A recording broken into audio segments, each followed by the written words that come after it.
You're here because you're wondering, how do I untangle myself from StashAway? Maybe your investment strategy has shifted, perhaps you need those funds elsewhere, or maybe you're just ready for a change. Whatever the reason, you are not alone.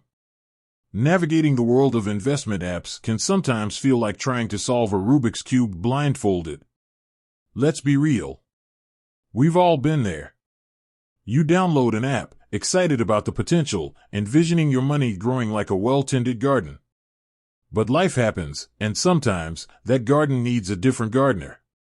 So, how do you gracefully step away from StashAway without feeling like you're leaving a digital trail of confusion? First things first, let's address the elephant in the room. There's no big, red delete account button staring you in the face. StashAway, like many investment platforms, prioritizes the security of your funds and the clarity of your transactions. This means a slightly more nuanced process. The key here is understanding that your StashAway account is tied to your investments. Simply deleting the app won't magically dissolve your portfolio. You need to liquidate your holdings first. Now, let's break this down into digestible steps. Step 1. Review your portfolio. Before you initiate any withdrawals, take a moment to assess your current portfolio performance. Are there any market fluctuations you should be aware of? Are you comfortable with the potential gains or losses you might realize upon liquidation? This is your money, and informed decisions are crucial.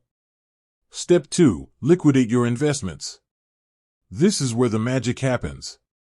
Within the StashAway app, you'll find the option to withdraw. This isn't just about taking out a portion of your funds, it's also your pathway to fully liquidating your assets. Choose the Withdraw All option, or a similar function, to ensure you're pulling out everything. Be mindful of the processing time, which can vary depending on market conditions and the specifics of your portfolio. Step 3. Confirm your bank details. Ensure that the bank account linked to your StashAway account is accurate. This is where your funds will be transferred. Double-check those digits. Errors here can lead to delays and headaches. Step 4. Initiate the withdrawal. Once you've confirmed your portfolio and bank details, initiate the withdrawal process. StashAway will typically provide you with an estimated time frame for the transfer. Keep an eye on your bank account for the incoming funds. Step 5. Monitor and confirm. After the funds have been transferred, log into your bank account to confirm the transaction. This is your final step in ensuring the liquidation process is complete. Step 6. Contact support, if needed. If you encounter any issues during the process, don't hesitate to reach out to StashAway's customer support. They're there to help you navigate any roadblocks. Now, regarding the actual account closure, StashAway generally doesn't have a specific close account button after liquidation.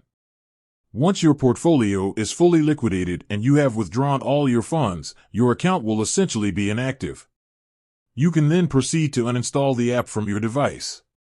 However, if you feel more comfortable with a formal account closure, contacting their support team is always a good idea. They can guide you through any additional steps or provide you with confirmation of your account status. Remember, this isn't a race. Take your time, double-check your information, and don't be afraid to ask for help. This is your financial journey, and you're in control. With that said, thanks for watching, and until next time.